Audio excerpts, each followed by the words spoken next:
передача на лучшую жизнь без войны. Будем говорить и на таджикском, и на русском. Но будем стараться, что вам четко объяснить, что творится последние почти 2 месяца.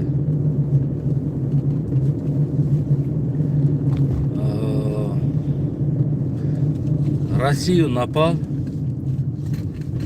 в Украину, скажем, это спецоперация делают по их мнению или по их разговор.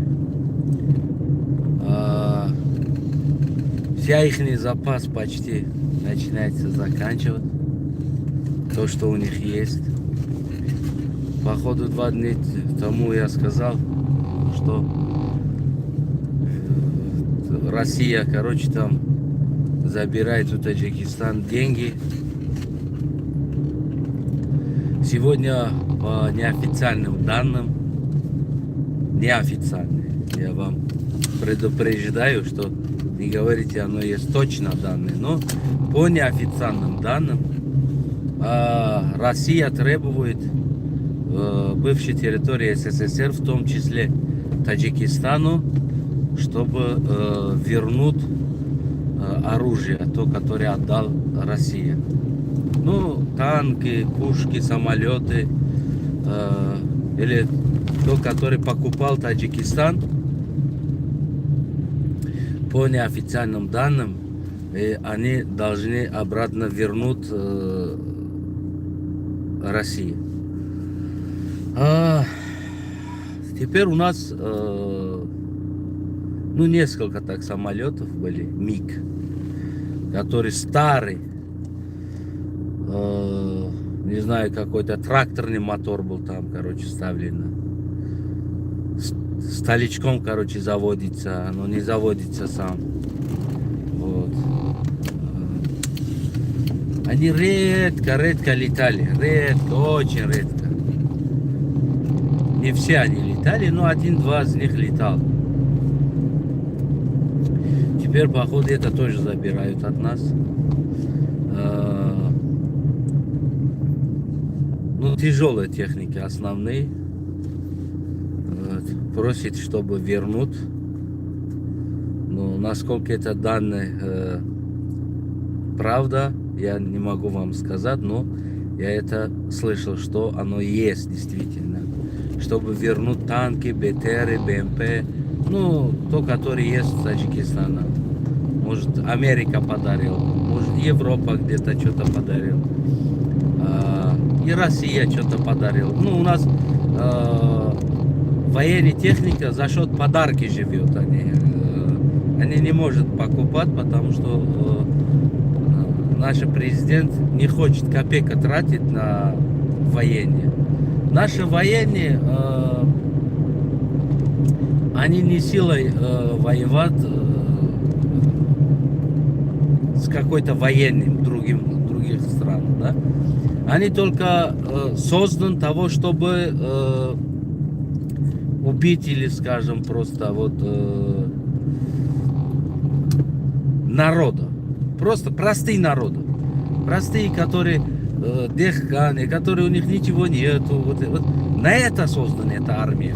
Рассчитана на это, потому что это власть наша боятся усилить армия, что эта армия когда-нибудь встает его и задерживает. Поэтому такая армия создана. Это, честно сказать, я не скажу, это армия у нас. Это просто нечто, короче. Внутри это поле ставить же пугалка. Вот такой пугалка народу. А остальные, они ничего не могут делать. Они так и созданы. Потому что там никакой ресурс не вложится. Только они ждут, когда Россия что-то подарит старое, когда Узбекистан что-то подарит, когда, не знаю, Киргизстан что-то подарит, какой-нибудь танк старый, красить и подарить ему. На, говорит, на день рождения ему Мали Рахмона, на день рождения его семья что-то подарит, какое-то оружие. Вот на это наша армия живут. До этого времени наша армия ничего не покупала. Никогда ничего не покупала. Танки у нас вообще не заводятся. Ну, все равно Россия сказала, что давай, короче, то, что есть у тебя, давай мне, верни. Потому что я сейчас нуждаюсь. Потом я тебе отдам, короче. Вот. Не знаю, если у нас будет происходить что-то, ну, как-то говорят, нет гарантии. Больных людей, как Путин, много на свете, не только один Путин. Походу мы будем воевать с палками, как индейцы. Выходим такой, точим вот эта палка и выходим. Улю-лю-лю-лю-лю, так и нападаем. Защищаем, то есть, страну свою. Вот. Почему у нас очень слабая армия? Потому что 10-миллионный народ, а 6-миллионный народ Киргизстана, ну, каждый раз нападает. У нас уже последние несколько лет у нас происходит вот это вот чудеса. Ну, много кто говорит, вот, киргизы такие, киргизы напали, киргизы это, киргизы другой, киргизы третий. Давайте вот вернемся немножко назад. От 90-го года у нас до 2010-2018 год наш враг был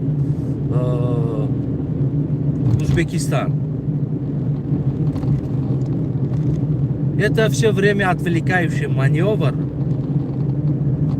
народу, чтобы тянуть на патриотизм, что якобы тот враг, якобы третий враг, якобы четвертый враг. За счет этого они держатся за власть и держат свое кресло, в которое они сидят, свой кабинет они держат. За счет этого именно. За счет кто-то враг, кто-то все время нападает, кто-то хочет забирать землю. Вот они патриоты, они не дают. Вот точно такой же система России. То ли Чечня был враг, а потом Чечня стал друг, а Грузин стал враг. Потом как-то грузины отстали, ну, потому что уже не понимали, что там никак. А потом стала Украина врагом. Вот точно такой же все наши власти, они держатся на это. Их не расчет, чтобы травить людей налево-направо. Понимаете? Вот тот враг, тот хочет забирать наш кусок земли, мы не отдадим эту землю, давай мы будем воевать. Вот, понимаете, несколько лет уже наш враг, это в кавичках, как говорят ему Мали Рахмон, это уже киргиз наш враг. Вот и все время как какой-то там немножечко нападений. Как народ начинает остывать, опять этот список опять будет. Как народ начинает немножко остывать, друг друга понимать, опять это список будет. Но чтобы народ не думал, что идет у него внутри страны. Вот и как раз вот новая власть Киргизстана, который пришел во власть, вот точно такой же системой, они точно понимают. Почему они понимают? Потому что они тоже в свое время уличные были, которые законники. А это законники, система такой. Почему? Потому что все время надо с кем-то враждовать, все время надо с кем-то драться, кого-то на крючок посадить. Ну, вот эта система. Как раз такие люди приходили во власть Киргизстана. А это как раз, как-то говорят, всему Мали Рахмон, это нормально.